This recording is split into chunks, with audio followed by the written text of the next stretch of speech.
जीवनोपयोगी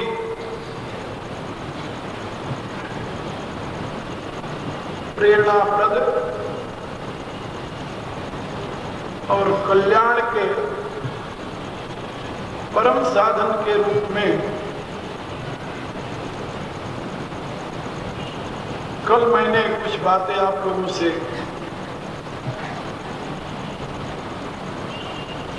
सत्संग के माध्यम से चर्चा में बताई थी।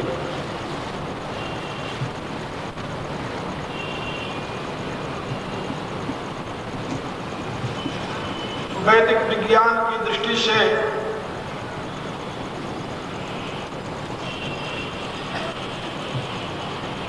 स्थूल शरीर, सूक्ष्म शरीर और कारण शरीर, ये तीनों शरीर प्रकृति के परिणाम हैं। प्रकृति त्रिगुणात्मिका है, परिवर्तनशील है, इसलिए इन तीनों शरीरों में दोष आता है।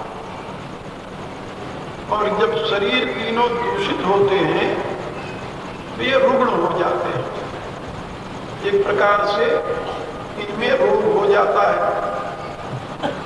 तो शरीर के रोग को आप लोग जानते हैं, समझते हैं, देखते हैं। स्थूल शरीर में जो रोग हो जाता है उसके निवारण के लिए आप चिंतित भी हो जाते हैं, प्रयत्न भी करते हैं। किसी वैद्य के, किसी डॉक्टर के, किसी और फिजिशियन के पास आप जाते हैं, कोशिश करते हैं कि उस शारीरिक रोग से मुक्ति मिल जाए। लेकिन जो रोग सूक्ष्म शरीर में होता है, जो रोग कारण शरीर में होता है, उन रोगों से आप इतने भयभीत नहीं होते,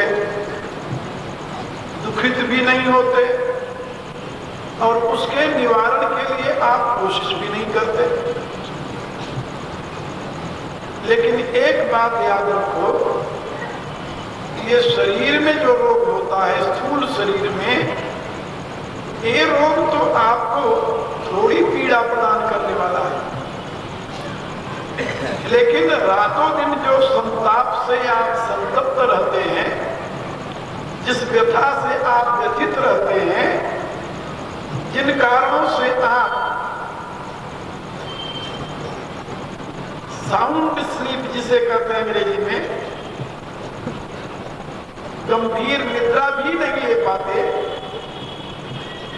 वो आपका मानसिक रोग है।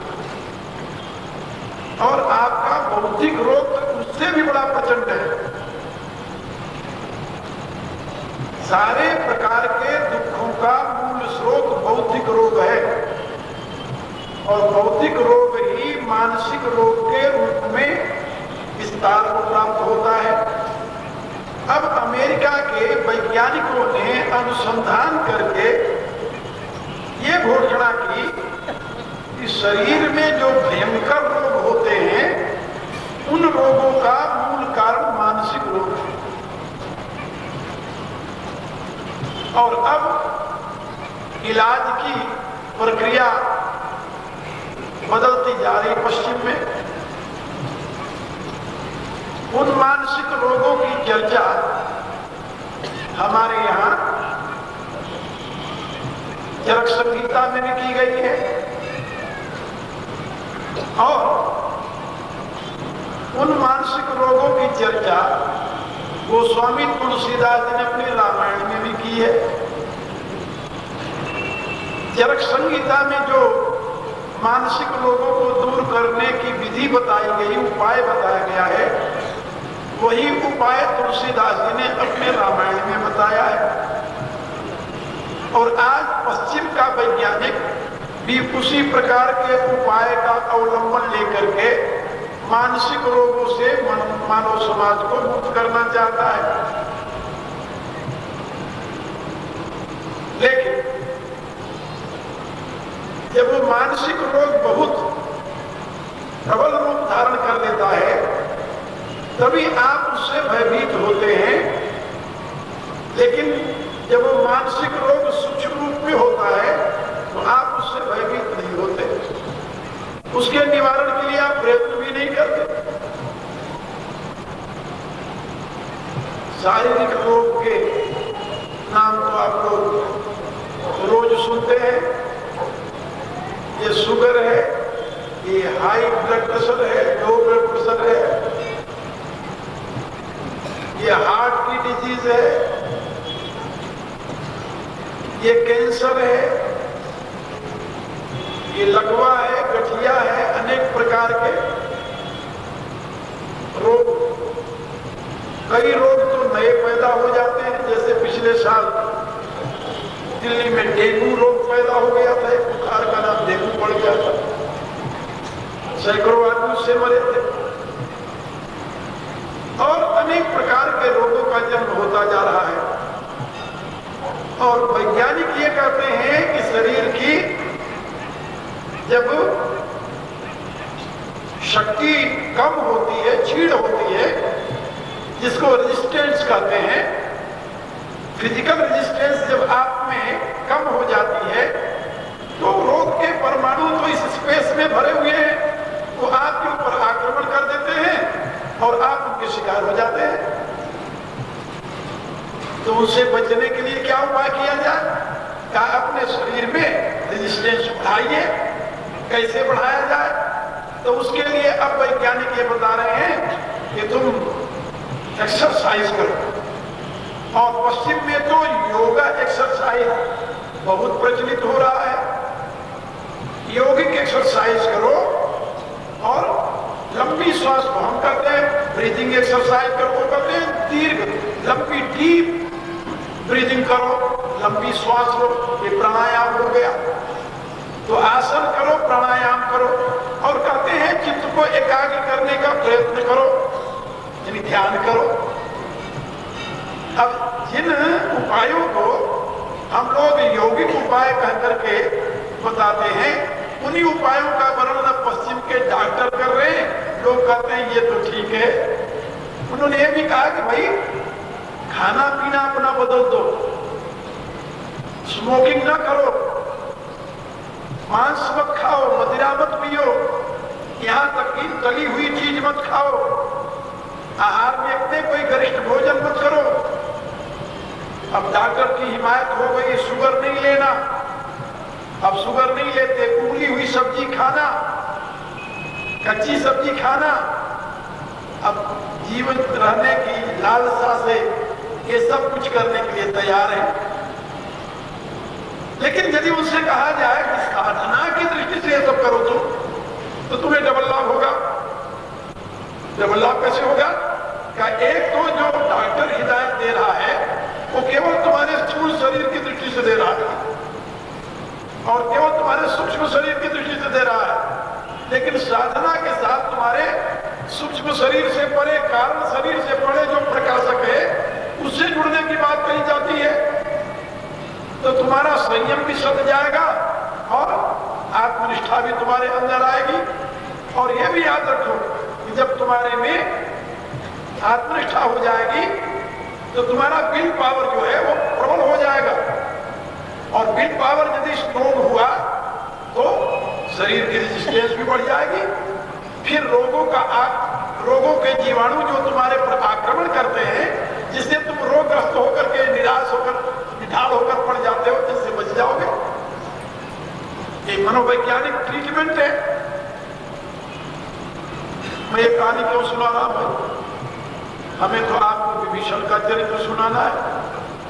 क्या ये उसी से संबंधित है? इसलिए बता रहा, ये मानसिक रोग जो है, हाँ, कल मैं आपको एक बात समझाई थी, काम, क्रोध, लोभ, मद, ये मानसिक रोग का नाम है। तुलसीदास जी ने अपने रामायण के उत्तरकांड में बात समझाई है। सुनमुता तयब मानस रोगा, जिनते दुख पावई सब लोगा। और उसमें सबसे पहले भौतिक रोग बताया, मोह सकल व्याधि कर मूला। मूल तो भौतिक रोग है। ये मोह जो है ये मन में नहीं होता, ये बुद्धि का विषय है। मोह मन का कार्य नहीं, बुद्धि का है। मोह भाई चित्ते, जब बुद्धि में विपरीत धारणा आती है, बुद्धि रजोगुणी या तमोगुणी हो जाती है, तो उसमें मोह उत्पन्न होता है। और मोह के पश्चात ही मोह सकल व्याधि न कर मूला, ये भौतिक रोग है। यही ते उर उपजई बहुसूला। फिर उसी मोह से, भौतिक रोग से मानसिक रोग उत्पन्न होने लगता है। तो मानसिक रोग क्या होता है? काम बात कपड़ों अपारा, क्रोध पित्त नित छाती जारा। ये काम, क्रोध, लोभ, ये भौतिक रोग नहीं है, ये मानसिक रोग है। मानसिक रोग है काम, क्रोध, लोभ, मद, मत्सर, ये मानसिक रोग है। और इन सबके मूल में है मोह, वो भौतिक रोग है। एक बात और समझ लो, शारीरिक रोग से एक व्यक्ति मरता है। यदि कोई ऐसे रोग के जीवाणु आ गए जो छूत की बीमारी करते हैं, उससे दूसरे लोग भी अफेक्टेड होते, प्रभावित होते हैं। लेकिन मानसिक रोग बहुत भयंकर है। यह केवल अपने को ही दुखी नहीं करता, इससे बहुत लोग दुखी हो जाते हैं। और एक जन्म के लिए नहीं, ये शरीर में रोग हुआ तो ये शरीर छूट गया तो दूसरा शरीर स्वस्थ मिलेगा। लेकिन मानसिक रोग केवल इसी शरीर तक सीमित नहीं रहता, वो इस शरीर के छोड़ने पर दूसरे शरीर में भी लेकर चला जाता है। क्योंकि मनस्वष्टानि इंद्रियाणि प्रकृतिस्थान कर, भगवान गीता के 15वें अध्याय में समझाते हैं कि जब जीवात्मा इस शरीर को छोड़ती है तो मन सहित 5 ज्ञान इंद्रियों को साथ लेकर के दूसरे शरीर में प्रवेश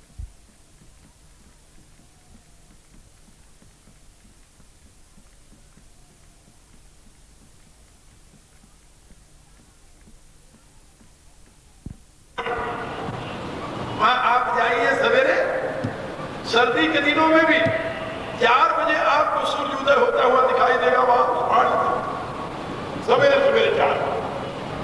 और ऐसा लगता है जैसे पृथ्वी के नीचे से सूर्य निकल रहा है, इतना अद्भुत दृश्य होता है।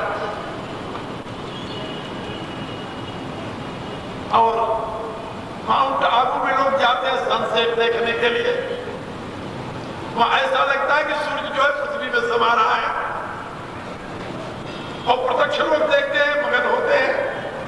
लेकिन यथार्थ क्या है? क्या कभी सूर्य उदय होता है? क्या कभी सूर्य अस्त होता है? हाँ, प्रश्न नहीं पैदा हो। इस पृथ्वी से 200 मील यदि ऊपर उठ करके आप देखेंगे तो न तो कभी सूर्य उदय होता है न कभी अस्त होता है। ये तो काल्पनिक बात है। ये तो केवल पृथ्वी के ऊपर रहने के नाते, पृथ्वी के नाते आपको सूर्य उदय सूर्य अस्त दिखाई देता है, लेकिन तत्वतः सूर्य न उदय होता है न अस्त होता है। इसी रूप से काल की कल्पना जो है वो इस प्रकृति को लेकर के है। प्रकृति से परे जो तत्व है उसमें काल की पहुंच कहां है? वो तो काल का भी काल है। इसलिए प्रकृति से परे कौन है? क्या भाई? अब देखता पुरुषात्मा परा किंचित साकाष्ठा परागति। प्रकृति से परे तो वही पुरुष है, परमात्मा है, जिसको राम कह रहे तुलसीदास जी। और विभीषण यही समझा रहे हैं कि तात राम नहीं नर भूपाला, ये राम कोई राजकुमार नहीं है। क्या तो फिर ये भुवनेश्वर कालंकर काला, ये भुवनेश्वर है और काल के भी काल है। इनके ही प्रकाश में काल अपनी कलना को प्रारंभ करता है कोने। एक बात और मजे की सुनिए। रावण के सामने जब कोई राम की महिमा का गान करता है तो बड़े ध्यान से वो सुनता है, इंटरप्ट नहीं करता। कोई भी जो भी रावण के सामने राम की महिमा का गान करता है, जब तक वो राम की महिमा का गान करता रहेगा बड़े शांति से सुनता है। बीच में नहीं कहता चुप रहो, बंद कर दो इसे, ऐसा नहीं करता। आप देखिए विभीषण राम की महिमा का गान कर रहे, बड़े प्रेम से सुना। हनुमान जी ने राम की महिमा का गान किया, बड़े प्रेम से सुना उसने। जो भी राम की महिमा का गान करता है, मंदोदरी राम की महिमा का गान करती है, बड़े प्रेम से सुनता है। क्रोध कब आता है उसे जानते हैं। राम की महिमा का गान करते रहो, लेकिन ये ना कहो कि सीता लौटा दो, बस। जहां कहा कि सीता को लौटा दो, बस उसको ये सह नहीं। तुलसीदास जाके लिखेंगे, जब ते कहा तेन वे देही तो चरण प्रहार की न सटते ही।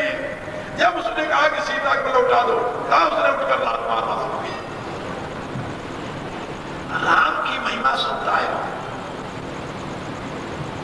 कभी भी किसी भी राम की महिमा का गान करने वाले को रावण ने मुंह बंद नहीं किया। आप यहां देखिए, विभीषण कह रहे हैं उसके सामने, तात राम नहीं नर भूपाला, भुवनेश्वर कालंकर काला, ये ब्रह्म अनामय अज भगवंता, व्यापक अजित अनादि अनंता। ये राम ब्रह्म है मेरे प्रभु, राम ब्रह्म है। कौन से ब्रह्म? ब्रह्म के तो कई रूप है। हाँ, गीता में ही ब्रह्म शब्द का प्रयोग 5 अर्थों में हुआ है। हाँ, उपनिषदों में भी ब्रह्म का शब्द का प्रयोग कई अर्थों में हुआ है। एक परम ब्रह्म है, एक महत ब्रह्म है, एक ब्रह्म है, एक शब्द ब्रह्म है। किस ब्रह्म की बात कर रहे हो? गीता में, उपनिषदों में इन अर्थों में ब्रह्म शब्द का प्रयोग हुआ है। अब ब्रह्म की विवेचना कर रहे हैं तो राम ब्रह्म है। कौन से ब्रह्म है? कौन से ब्रह्म ने? ब्रह्म कही है क्या? नहीं नहीं, ब्रह्म शब्द का कई अर्थों में प्रयोग हुआ है। तो उनमें से किस अर्थ में तुम राम को ब्रह्म बता रहे हो? तो विभीषण कहते हैं ये राम जो है ये ब्रह्म है। तात राम नहीं नर भूपाला, भुवनेश्वर कालम कर काला। ये ब्रह्म अनाम है, वह ब्रह्म जो आमय रहित है। आमय माना रोग। राम वह ब्रह्म है जो रोग रहित है। रोग रहित माने प्रकृति के विकारों से जो रहित है। आमय क्या है? प्रकृति। रोग क्या है? प्रकृति। प्रकृति के 3 गुण यही रोग के कारण बनते हैं। जैसे तुलसीदास ने लिखा, काम बात कफ लोभ अपारा, क्रोध पित्त नित्य छाती जा रहा। ये कफ पित्त बात इन्हीं तीनों के द्वारा शरीर में रोग होता है। और सतोगुण रजोगुण तमोगुण इन्हीं तीनों के द्वारा बुद्धि में रोग होता है, मन में रोग होता है। ये 3 गुण जो है इन्हीं से 3 तत्व पैदा हुए हैं। ये कफ पित्त बात जो 3 तत्व हैं, हाँ आयुर्वेद में यही 3 तत्व माने गए हैं। इन्हीं के आधार पर पूरी चिकित्सा पद्धति प्रतिष्ठित है। और ये तीनों तत्व 3 गुणों की अभिव्यक्ति है। 3 गुणों की। रजोगुण की अभिव्यक्ति पित्त है, तमोगुण की अभिव्यक्ति कफ है, और सतोगुण की अभिव्यक्ति बात है। ये बात, पित्त और कफ ये तीनों गुणों की अभिव्यक्तियां हैं। और इन्हीं तीनों गुणों से रोग होता है। यदि ये समावस्था में रहे फिर तो शरीर ठीक रहता है। और यदि इसमें कोई विषमता आ जाए तो फिर क्या पूछना, फिर तो शरीर रोग का घर बन जाता है। इसी रूप से यदि तीनों गुण अपने अपने स्थान पर रहे, तमोगुण का कार्य निद्रा है। जब आपको सोने की रुचि हो तो आप आवाहन कीजिए, या देवी सर्वभूतेषु निद्रा रूपेण संस्थिता, नमस्तस्यै नमस्तस्यै नमस्तस्यै नमो नमः। और वो भगवती आकर निद्रा देवी के रूप में आपको अपने अंक में ले ले, आप सो जाइए। तमोगुण का कार्य वो आपके लिए हितप्रद है, शक्तिप्रद है, स्वास्थ्यप्रद है, विवेकप्रद है, बुद्धिप्रद है, फलप्रद है। लेकिन यदि तमोगुण की वृद्धि हो गई तो हर एक स्वस्थ व्यक्ति को 6 घंटे से ज्यादा नहीं सोना चाहिए। याद रखो, केवल 6 घंटे। शास्त्र में बताया गया कि 10 बजे बेड पर चले जाओ और 4 बजे उठ जाओ। 11 बजे जाओ तो 5 बजे उठ जाओ। लेकिन 6 घंटे से अधिक जो सोता है वो अपने आयु का क्षरण करता है, उसकी आयु नष्ट होती है। योगिक साधक के लिए 4 घंटे और सामान्य काम करने वालों के लिए 6 घंटे सोने की व्यवस्था है। और वो तमोगुण सोने का आधार बनता है, इसलिए तमोगुण की उपयोगिता है। अब रजोगुण से कर्म में प्रवृत्ति होती है।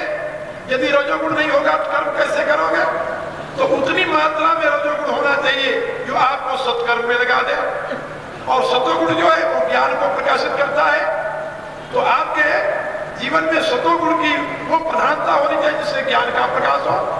तो सतोगुण से ज्ञान, रजोगुण से क्रिया और तमोगुण से स्थिति। ये प्रकाशक क्रिया स्थितिशीलम भूतेन्द्रियात्मकम भोगापरोगार्थम दृश्यम।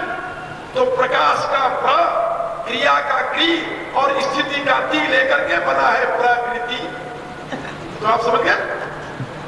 अब यही प्रकृति आपके विषम हो जाए तो रोग में कारण बन जाए, और उचित मात्रा में रहे तो स्वस्थता प्रदान करे। लेकिन जो प्रकृति से परे है उसमें भला रोग कहां से होगा? इसलिए उस ब्रह्म को अनामय कहा जाता है। अनामय माने रोग रहित। तो ब्रह्म अनामय अज भगवंता, वह अनामय है, वो अज है, अजन्मा है, कभी उसका जन्म नहीं होता। और उत्पत्ति प्रलयश्चैव भूतानाम अगतिम गति वेद विद्याम अविद्याम च सवाचो भगवान। वह उत्पत्ति प्रलय विद्या अविद्या गति और अगति सबका दृष्टा है, सबका आश्रय है, स्वामी है, इसलिए उसे भगवान कहते हैं। और वो अजन्मा है। क्या ये राम भी अजन्मा है? ध्यान बिल्कुल ठीक। राम का जन्म नहीं हुआ ना ना। रामायण पढ़िए आप, उसमें आपको पता चलेगा कि कौशल्या के महल में भगवान राम कौशल्या के गर्भ से पैदा नहीं हुए थे। और इसी प्रकार से श्रीमद् भागवत पढ़िए, उसमें आपको पढ़ने को मिलेगा कि जेल में देवकी के गर्भ से कृष्ण पैदा नहीं हुए थे। फिर क्या हुआ था? तुलसीदास जी के शब्दों में सुनिए, सुर समूह विनती कर पहुंचे निज निज धाम, जग निवास प्रभु प्रगटे अखिल लोक विश्राम। तो भगवान जिसका जगत में निवास है, जो सर्वव्यापी है, वह अपने संकल्प से प्रकट हो गया। ये बात भगवान ने पहले ही मनु शत्रुपा को बता दिया था कि मैं पुत्र तो तुम्हारा होऊंगा, लेकिन तुम्हारे गर्भ से मैं पैदा नहीं होऊंगा। कहा तो फिर क्या इच्छा में नरवेश समारे वही हम प्रकट निकेत तुम्हारे। मैं अपने इच्छा अनुसार मनुष्य स्वरूप धारण करके तुम्हारे महल में प्रकट हो जाऊंगा। ये मनु शत्रुपा को वरदान में कहा था। और उसी रूप से कौशल्या के महल में भय प्रकट कृपाला दीन दयाला कौशल्या हितकारी प्रकट हो गए। और प्रकट का रूप क्या था? हर्षित महतारी मुनि मनहारी अद्भुत रूप निहारी, लोचन अभिरामा तनु घन श्यामा शोभा सिंधु खरारी, भूषण पद्माला नयन विशाला। निजात भुजन भगवान की चारों भुजाएं, वो शंख चक्र गदा पद्म लिए कौशल्या के महल में प्रकट होते हैं। और जब माता प्रार्थना करती है, माता अपनी बोली सोमती डोली तजव ताती रूपा, तब भगवान कहते हैं ये रूप छोड़कर क्या करूं? ताकि जैसे सुलीला अति प्रिय शीला यह सुपरमनुपा, आप बच्चे बन जाओ तब मेरे पुत्र कहलाओगे। इस रूप में कौन मानेगा कि तुम मेरे पुत्र हो? तो सुनि बचन सुजाना रोदन उठाना वही बालक स्वरूप का। तो परमात्मा बालक बन करके अपने इच्छानुसार रोने लगे। मेरे कहने का अभिप्राय कि वो अजन्मा है, किसी के रज बीज से पैदा नहीं होता, वो प्रकट होता है। इसलिए उसका शरीर जो है वो भौतिक शरीर नहीं होता, वो चिन्मय स्वरूप होता है। महर्षि वाल्मीकि भगवान के यथार्थ स्वरूप का अवबोधन कराते हुए कहते हैं कि प्रभु चिदानंद में देह तुम्हारी, ये विगत विकार जान अधिकारी। हे प्रभु, आपका ये जो स्वरूप है ये तो सच्चिदानंद में है, इसमें कोई विकार नहीं, माया रूपी विकार से रहित है, लेकिन इसको कोई अधिकारी ही जान सकता है।